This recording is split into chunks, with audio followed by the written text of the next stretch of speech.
আজ 24শে মার্চ 2026 আর আজকের এই প্রতিবেদনে আপনারা সত্যিই কিছু বিশাল বড় খবর দেখতে পাবেন। তেল আবিবের উপর ইরানের হাজার হাজার কিলো বারুদের হামলা, ইরানি মিসাইলগুলো ইসরায়েলের কেন্দ্রস্থলকে একেবারে কাঁপিয়ে দিয়েছে। আবাসিক ভবনগুলোতে ঘটেছে ঐতিহাসিক ধ্বংসলীলা। সৌদি আরব এবং ইউএই যে কোনো মুহূর্তে ইরানের উপরে হামলা করতে পারে, সরাসরি যুদ্ধে যোগ দিতে পারে তারা। উপসাগরীয় দেশগুলোর অল আউট ওয়ার প্ল্যান প্রস্তুত। দর্শক, হেডলাইন তো খুবই সামান্য ছিল, কিন্তু খবর আছে অনেক বেশি আর একেবারে ধামাকাদার। তাই শেষ পর্যন্ত অবশ্যই সাথে থাকবেন। আজ 24শে মার্চ, আগে একটু বলে নিই, গলার অবস্থা প্রচণ্ড খারাপ, জ্বালা করছে, তাই যদি একটু 19-20 এদিক ওদিক হয়ে যায় ম্যানেজ করে নেবেন। আজ 24শে মার্চ সকালে ইরান ইসরায়েলকে একেবারে কাঁপিয়ে দিয়েছে। এই হামলাকে এখনো পর্যন্ত হওয়া সবচেয়ে বড় হামলাগুলোর মধ্যে ধরা হবে, কারণ ক্ষয়ক্ষতি প্রচুর হয়েছে, ঠিক যেমনটা গাজায় হয়েছে। ইসরায়েলে বেলা 11টা-12টা বাজতেই ইরানের মিসাইলগুলো আরও একবার ইসরায়েলের প্রাণকেন্দ্র অর্থাৎ তেল আবিবকে কাঁপিয়ে দেয়। আজ মঙ্গলবার 24শে মার্চ 2026 সকালে হওয়া এই হামলায় ব্যাপক ধ্বংসযজ্ঞের খবর আর ছবি সামনে আসছে। মাঝরাতের পর থেকে এই পর্যন্ত ইসরায়েলে অন্তত 6 বার বিমান হামলার সাইরেন বেজেছে এবং তেল আবিবের আকাশে ধোঁয়ার কুণ্ডলী পরিষ্কার দেখা যাচ্ছে। ধ্বংসের দৃশ্যও আপনাদের সামনে রয়েছে। খবর অনুযায়ী ইসরায়েলি পুলিশ নিশ্চিত করেছে যে তেল আবিবে পড়া একটি মিসাইলে প্রায় 100 কিলোগ্রাম বারুদ ছিল। প্রতিটি মিসাইলের এই ভয়ঙ্কর বিস্ফোরণে অনেক ভবন ধ্বংসস্তূপে পরিণত হয়েছে এবং রাস্তায় দাঁড়িয়ে থাকা গাড়িগুলোতে আগুন ধরে গেছে। আপনারা নিশ্চয়ই দেখতে পাচ্ছেন সেই দৃশ্যগুলো। ওখানকার অ্যাম্বুলেন্স সার্ভিসের রিপোর্ট অনুযায়ী এই হামলায় বহু মানুষ আহত হয়েছেন। ডজনখানেক মানুষকে সাথে সাথে হাসপাতালে নিয়ে যাওয়া হয়েছে। যদিও বেশ কয়েকটি জায়গায় 6 থেকে 10 জনের আহত হওয়ার খবর রয়েছে। সেন্ট্রাল তেল আবিব ছাড়াও আরও অনেক জায়গায় মিসাইলের টুকরো পড়েছে। মিসাইলের ধ্বংসাবশেষ এবং বিস্ফোরণ শুধু তেল আবিবেই সীমাবদ্ধ থাকেনি, বরং শহরের পূর্ব দিক থেকেও ব্যাপক ক্ষয়ক্ষতির খবর এবং ছবি এসেছে।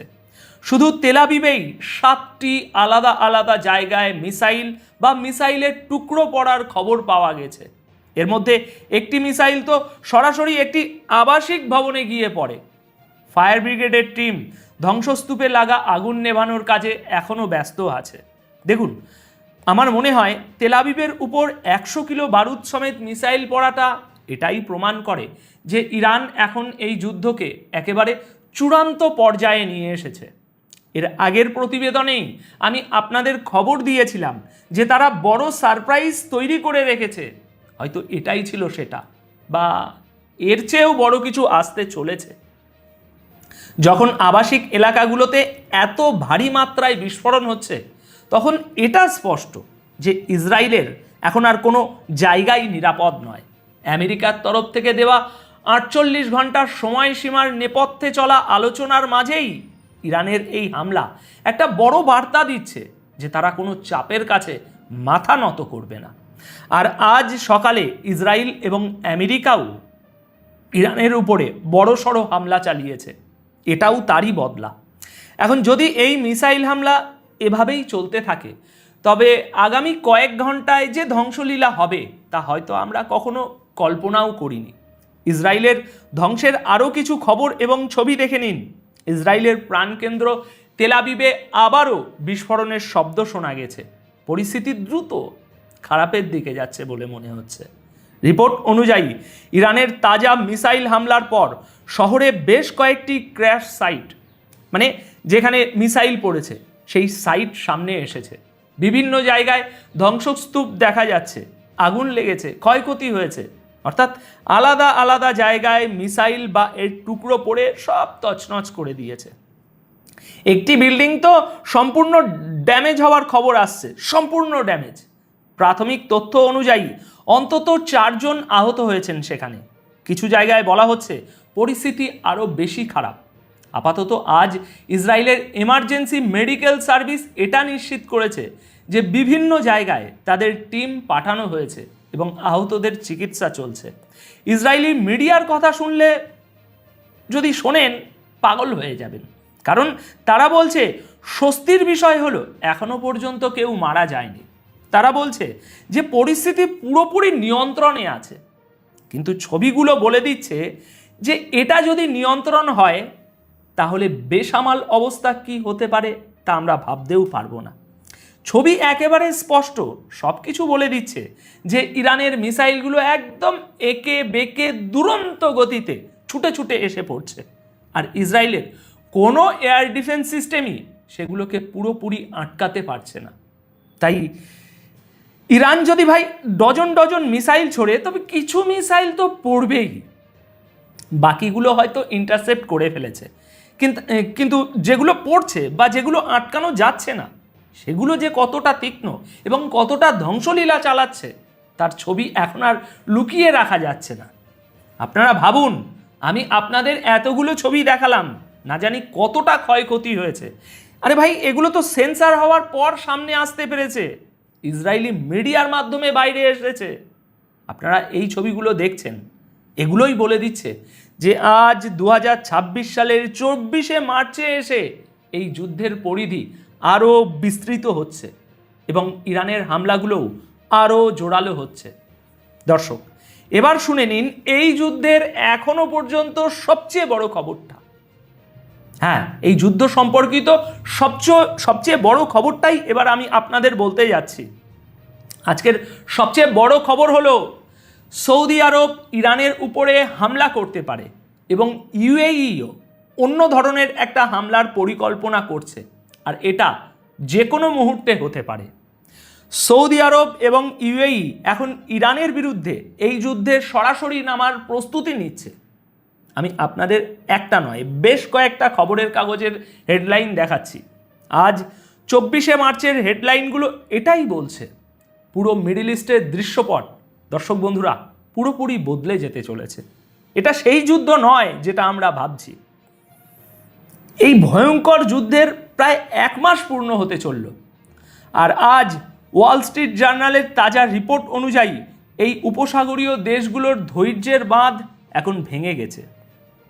আজ 24শে মার্চ ওয়াল স্ট্রিট জার্নালে আসা খবর অনুযায়ী সৌদি আরব তাদের মাটিতে থাকা কিং ফাহাদ এয়ারবেস আমেরিকান সেনার ব্যবহারের জন্য খুলে দেওয়ার অনুমতি দিয়েছে।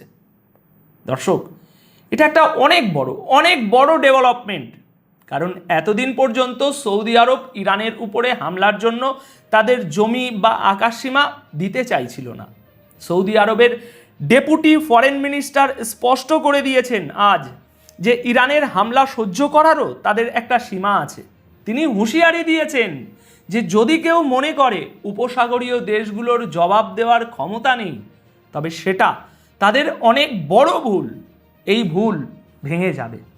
দর্শক, আবারও বলছি, এটা একটা অনেক বড় ডেভেলপমেন্ট এবং অনেক বড় একটা বয়ান।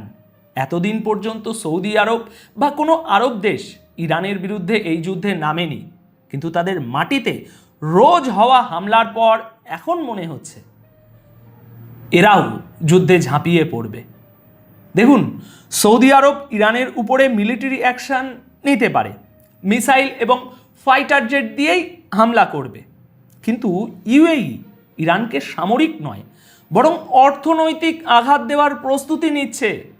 রিপোর্ট বলছে যেখানে সৌদি আরব সামরিকভাবে এগোচ্ছে, সেখানে ইউএই ইরানের কোমর ভেঙে দেওয়ার জন্য তাদের আর্থিক কেন্দ্রগুলোর উপর অর্থনৈতিক হামলা শুরু করে দিয়েছে। দুবাইয়ে থাকা ইরানি হাসপাতাল এবং ইরানি ক্লাব বন্ধ করে দেওয়া হয়েছে, কাজ শুরু হয়ে গেছে। ইউএই স্পষ্ট করে দিয়েছে যে তারা তাদের মাটিতে থাকা ওই সব প্রতিষ্ঠান সিল করে দেবে যেগুলো ইরানের আমি আবারও বলছি, বারবার রেকর্ডিং করে গলার একেবারে 12টা বেজে 13টা হয়ে গিয়েছে। ইরানের কোথায় ছিলাম আমরা? ইউএই স্পষ্ট করে দিয়েছে যে তারা তাদের মাটিতে থাকা ওই সব প্রতিষ্ঠান সিল করে দেবে যেগুলো ইরানের সরকার বা আইআরজিসি তাদের এজেন্ডার জন্য ব্যবহার করছে। ইউএই ইরানকে এই হুমকিও দিয়েছে যে তারা তাদের শত শত কোটি ডলারের সম্পত্তি ফ্রিজ করতে পারে, যার ফলে ইরানের আগে থেকেই পড়তে থাকা অর্থনীতি আরও বেশি ধ্বংস হয়ে যেতে পারে। কিন্তু দর্শক, এই নতুন ডেভেলপমেন্টের ফলে সমস্ত আরব দেশও বিপদের মুখে পড়ে গেছে। কিন্তু কারণ সৌদি আরব এবং ইউএই যদি সরাসরি এই যুদ্ধে নামে, যেটা নামার চান্স মনে হচ্ছে 90% উঠে গেছে, তাহলে তাদের কাঁচের ঘর অর্থাৎ তাদের বিলাসবহুল শহর এবং তেলের খনিগুলো আর নিরাপদ থাকবে না। এতদিন ইরান শুধু ওই সব দেশের সেই সব ঠিকানাগুলোকেই নিশানা বানিয়েছে যেখান থেকে আমেরিকার সুবিধা হয়, কিন্তু এখন সরাসরি যুদ্ধের বিপদ এই আরব দেশগুলোর দরজায় কড়া নাড়ছে। দেখুন, আমার মনে হয় সৌদি আরব এবং ইউএইর এই যুদ্ধে যোগ দেওয়া আমেরিকার জন্য তো বড় স্বস্তির, কিন্তু এই দেশগুলোর নিজেদের জন্য এটা একটা অনেক বড় জুয়া প্রমাণিত হতে পারে। যখন ইরানের মিসাইলগুলো আগে থেকেই রিয়াদ পর্যন্ত পৌঁছে যাচ্ছে, তখন সরাসরি ময়দানে নামার পর ধ্বংসের চিত্রটা কি হবে তার আন্দাজ করা কঠিন নয়। ডোনাল্ড ট্রাম্পের সাথে মিলে এই দেশগুলো যে নতুন স্ট্র্যাটেজি বানাচ্ছে তা ইরানকে মাথা নত করানোর জন্যই। কিন্তু ইরান যদি অল আউট ওয়ার বা সর্বাত্মক যুদ্ধের রাস্তা বেছে নেয়, তাহলে যে ধ্বংসলীলা হবে তা কেউ কখনো কল্পনাও করেনি। এখন শেষে একটা কথা মনে করিয়ে দিই আপনাদের। দেখুন, এটা আমেরিকার সবচেয়ে বড় খবরের কাগজ বলছে, এটা ওয়াল স্ট্রিট জার্নালেরই রিপোর্ট, আর এটা একটা প্রপাগান্ডাও হতে পারে যাতে তিনটি মুসলিম দেশ প্ররোচনায় পড়ে নিজেদের মধ্যে লড়াই শুরু করে দেয়। তাই আপাতত একটু অপেক্ষা করুন। তবে হ্যাঁ, ওয়াল স্ট্রিট জার্নালের রিপোর্টকে আমরা তো দূরের কথা, বিশ্বের বড় বড় খবরের কাগজগুলোও উপেক্ষা করতে পারে না। আর এই জন্যেই তো সারা বিশ্বের মানুষ, সারা বিশ্বের সংবাদপত্রগুলো এই খবরটা আজ তুলে ধরেছে যে সৌদি আরব ও ইউএই প্ল্যান করছে, বাধ্য হয়ে করুক, পরিকল্পনার অধীনে করুক বা চক্রান্ত করে করুক, তারা হামলা করতে পারে। এছাড়াও আরও একটি খবর হলো, সৌদি আরব ইরানের 30টি ড্রোন গুলি করে নামিয়েছে। উপসাগরীয় দেশগুলোর উপর এখনও ইরানের জোরদার হামলা চলছে। সৌদি আরবের প্রতিরক্ষা মন্ত্রক আজ মঙ্গলবার ঘোষণা করেছে যে তাদের সামরিক বাহিনী ইস্টার্ন প্রভিন্স বা পূর্বাঞ্চলীয় প্রদেশে অনুপ্রবেশ করা অন্তত 30টি ইরানি ড্রোনকে ইন্টারসেপ্ট করে মাঝ আকাশেই ধ্বংস করে দিয়েছে। আল আরাবিয়ার সর্বশেষ পরিসংখ্যান অনুযায়ী এই যুদ্ধ শুরু হওয়ার পর থেকে এ পর্যন্ত ইরান ইসরায়েলের তুলনায় উপসাগরীয় দেশগুলোর উপর অনেক বেশি হামলা চালিয়েছে। রিপোর্ট অনুযায়ী ইরান 85% হামলা চালিয়েছে উপসাগরীয় আরব দেশগুলোর উপর, যেখানে মাত্র 15% হামলা হয়েছে ইসরায়েলের মাটিতে। এই হামলাগুলো এমন একটা সময়ে হলো যখন সৌদি আরব এবং ইউএই এই যুদ্ধে সরাসরি নামার একেবারে কাছাকাছি পৌঁছে গেছে। সৌদি আরব আগেই আমেরিকান সেনাকে তাদের এয়ারবেস ব্যবহার করার অনুমতি দিয়ে দিয়েছে। বিশেষজ্ঞদের মতে ইরান এই হামলাগুলোর মাধ্যমে উপসাগরীয় দেশগুলোর উপর একটু চাপ সৃষ্টি করতে চাইছে, যাতে তারা আমেরিকাকে সাহায্য না করে। কিন্তু বাস্তবের চিত্রটা এর উল্টো দেখা যাচ্ছে এবং উপসাগরীয় দেশগুলো এখন পাল্টা জবাব দেওয়ার জন্য একজোট হচ্ছে। ইস্টার্ন প্রভিন্স হলো সৌদি আরবের সেই এলাকা যেখানে দেশের সবচেয়ে গুরুত্বপূর্ণ তেল ও গ্যাসের ঠিকানাগুলো রয়েছে। এই 30টি ড্রোনের নিশানা সম্ভবত ওই এনার্জি অ্যাসেট বা জ্বালানি সম্পদগুলোকে ধ্বংস করারই ছিল, কিন্তু সৌদি আরব লক্ষ্য পূরণের আগেই ড্রোনগুলোকে ধ্বংস করে দিয়েছে। তো দর্শক, এই সম্পূর্ণ নতুন ডেভেলপমেন্টটি নিয়ে আপনাদের কি রায়? কি বলতে চাইবেন আপনারা এই 3 মুসলিম দেশের সংঘর্ষের বিষয়ে? কমেন্ট বক্সে আপনাদের মতামত অবশ্যই রেখে যাবেন। ধন্যবাদ আপনাদের সকলকে।